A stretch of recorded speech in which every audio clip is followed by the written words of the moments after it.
ఇప్పుడైనా సునీల్ కుమార్ మీద బాగా జీతం ఇచ్చి పెంచుతున్నారు.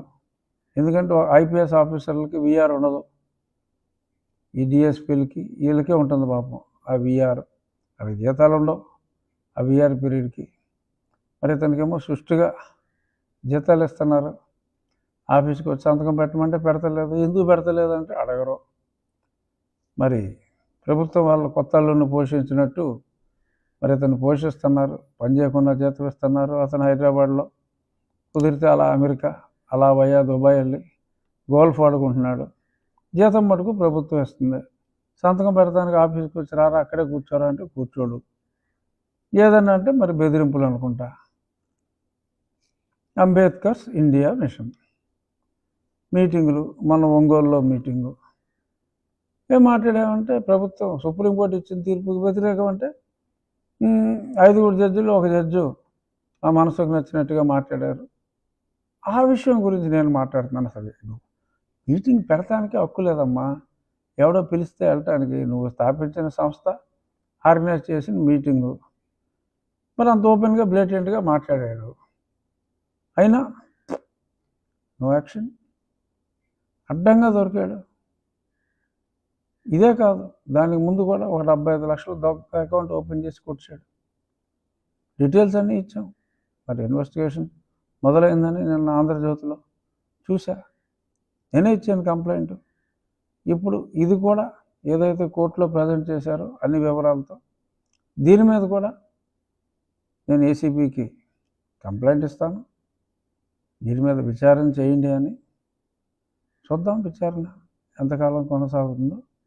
ఇక్కడ ఇంకో హైలైట్ ఏంటంటే ఒక బెదిరింపు అనేది ఒకటి నేర్చేసుకున్నారు వీళ్ళు, అంబేద్కర్స్ ఇండియా మిషన్ వాళ్ళు. తైక్వాండో శ్రీను అని ఈ ఆర్గనైజేషన్కి వైస్ ప్రెసిడెంట్, ఎక్కడో విజయనగరం, శ్రీకాకుళం ఆ ఏరియా.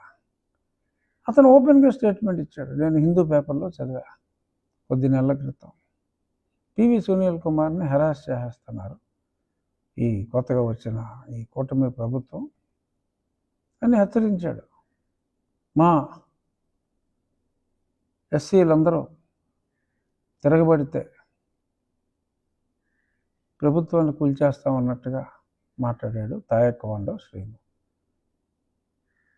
మరి కొందరు అంటున్నారు ఆ ప్రాంతంలో ఉన్న కూటమి నాయకులు కొందరితో ఆ తాయక్వాండో శ్రీనుకి సన్నిహిత సంబంధాలు ఉన్నాయని కూడా. అది నిజమో కాదో నాకు తెలియదు, కావచ్చు కాకపోవచ్చు. బట్ ఓపెన్గా తాయక్వాండో శ్రీనుతో సునీల్ కుమార్ బెదిరింప చేశాడు.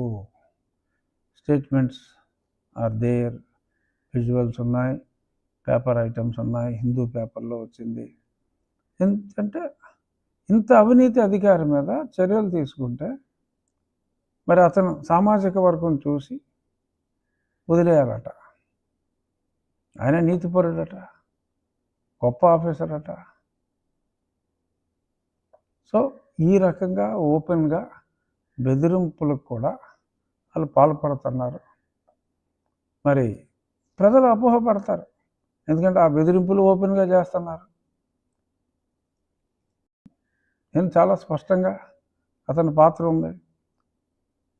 నిన్న కోర్టులో ఆ తులసిబాబు తరపున వాదించడానికి వచ్చిన వ్యక్తి కూడా అసలు ఇప్పుడు దాకా సునీల్ కుమార్ని, సీతారామాంజనేయుల్ని పిలిచి మాట్లాడకుండా ఇదేంటండి అన్నట్టుగా కూడా మాట్లాడాడు. ఎవరు సీనియర్ లాయర్ గారు అంటే ఇతని తరపున. ఇతను తప్పు చేసిందంతా ఇతను. మరి 48 లక్షలు క్యాషు, మరి ఇంకేమి ఇచ్చారో మనకు తెలియదు. కొట్టుకొచ్చిన దాంట్లో వాటాలు ఇచ్చారేమో మనకు తెలియదు. బట్ రెడ్ హ్యాండెడ్గా అంటే ఎర్రచందనం కొట్టిన మాట నిజం, అప్పుడు ఇతని కంట్రోల్లో ఉన్న మాట నిజం. బట్ ఇతనికే డబ్బు చేరిందంటానికి